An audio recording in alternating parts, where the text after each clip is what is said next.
ലോകമാകെയുള്ള ആളുകളെയൊക്കെ ഒരുമിപ്പിച്ചുകൊണ്ട് ഇത്രയും വലിയൊരു തുക പിരിക്കുകയും ചെയ്യുന്നൊരു സാഹചര്യം ഉണ്ടായിരുന്നത്. ഏതായാലും 34 കോടി രൂപ കിട്ടിയതോടുകൂടി 18 വർഷമായി കണ്ണീർ തോരാത്ത ഒരു ഉമ്മ ഈ വീട്ടിലുണ്ട്. ആ ഉമ്മയുടെ മുഖത്ത് വലിയ തരത്തിലുള്ള സന്തോഷം ഉണ്ടാവുകയാണ്. വലിയ സന്തോഷമായി അല്ലേ അമ്മ? അൽഹംദുലില്ലാ, സന്തോഷം തന്നെയല്ലേ. ഇത്രയും കാലം കഷ്ടപ്പെടുത്തി എൻ്റെ കുട്ടീനെ അവിടെ ഇട്ട് ഞാനിവിടെ ജീവിക്കല്ലേ. അപ്പം കുട്ടി വരാമെന്ന് പറഞ്ഞുകൊണ്ട് സന്തോഷമായി. പോരാ, കാട്ടിയും തരണം. ഇത്രയും വർഷത്തിന് ശേഷം മോനെ കാണുമ്പോൾ ഒരു ഭയങ്കരമായൊരു സന്തോഷം ഉണ്ടാവും. ഇത്രയും വർഷകാലം എങ്ങനെയാണ് ജീവിക്കുന്നുണ്ടായിരുന്നത്? എങ്ങനെയാ അപ്പോൾ പറയുക ആ ജീവിതത്തിൻ്റെ കഥ പറഞ്ഞു തരാൻ കഴിയുമോ? അവൾക്കൊന്ന് ആയിരിക്കും ഒരു പെറ്റ് പോയിട്ട് പ്രസവിച്ചൊരു കുട്ടീനെ ഒഴിവാക്കിയിട്ടുള്ള മരണമല്ലാത്തൊരു മരണമല്ലേ.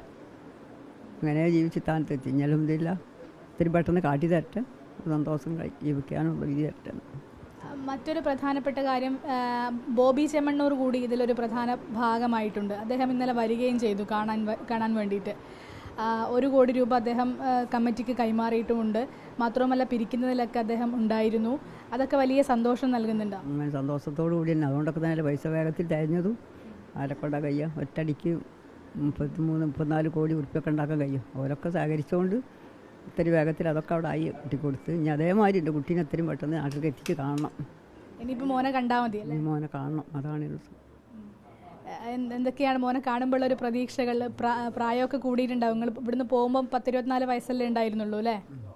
ഇപ്പോൾ 44 വയസ്സായില്ലേ, 42 വയസ്സായില്ലേ. അന്നത്തെ വയസ്സിൽ 10 വയസ്സ്, 8 വയസ്സ്, 9 വയസ്സ് കൂടിയില്ലേ. വയസ്സ് കൂടിയാലും വേണ്ടില്ല, എൻ്റെ കുട്ടീൻ്റെ അടുത്ത് എത്തി കിട്ടട്ടെ, കാണട്ടെ, ഇത്ര മാത്രം തന്നെ. പെട്ടെന്ന് കാണാനാവട്ടെ. എല്ലാവർക്കും